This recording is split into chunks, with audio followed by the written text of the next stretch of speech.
नमस्कार, मी सोनल. अन्नपूर्णा's किचनमध्ये आपल्या सर्वांचं खूप खूप स्वागत. उन्हाळ्याचे दिवस आहे, कैरीचा सीझन आहे. आज आपण बनवणार आहोत कैरीची आंबट गोड चटणी. त्याच्यासाठी आपल्याला लागणारं साहित्य आहे एक कैरी. कैरी ही अशी नीलम कैरी घ्यायची, खूप आंबट नसते, म्हणजे साखर गूळ पण प्रमाणात टाकला जातो. त्यानंतर आपल्याला लागणार आहे अर्धी वाटी बारीक चिरलेला गूळ, हिंग पावडर, तेल, जिरे, 2 चमचे लाल तिखट, चवीनुसार मीठ, अर्धी वाटी शेंगदाणे, बारीक चिरलेली कोथिंबीर. आता कैरी आपण काय करूया, कैरीची साल काढून तिचे थोडे मोठ्या साईज मध्ये तुकडे करून घेऊयात. आपली कैरी चिरून झालेली आहे. आता मिक्सरच्या भांड्यामध्ये हे कैरीचे तुकडे, शेंगदाणे, गूळ, लाल तिखट,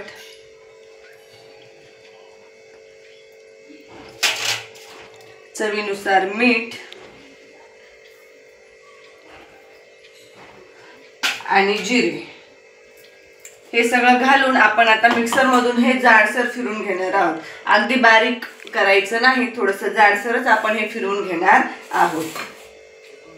अशा पद्धतीने हे बघा, ही आपली चटणी तयार झालेली आहे.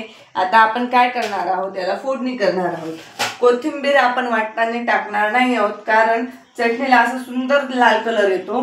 जर आपण कोथिंबीर त्यामध्ये वाटताना टाकली तर चटणीचा रंग बदलतो, म्हणून कोथिंबीर आपण नंतर वरतून टाकणार आहोत. आता इथे मी काय करते, एका छोट्या पॅन मध्ये तेल गरम करायला टाकते. आपलं छान गरम झालेलं आहे, त्यामध्ये टाकूया जिरे. आपण याची फोडणी करून घेतोय. त्यानंतर यामध्ये टाकूया हिंग पावडर,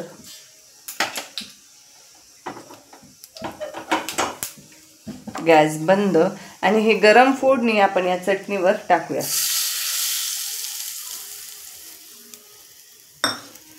कोथिंबीर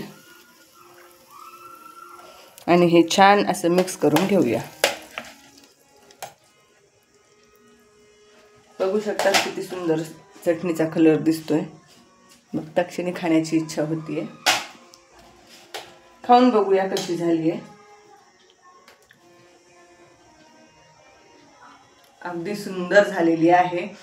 यामध्ये जर तुम्हाला आवडत असेल तर तुम्ही अजून यामध्ये साखर, तिखट, मीठ वरतून ऍड करू शकता. जर तुम्हाला जास्त गोड आवडत असेल तर तुम्ही यामध्ये साखर वरतून टाकू शकता.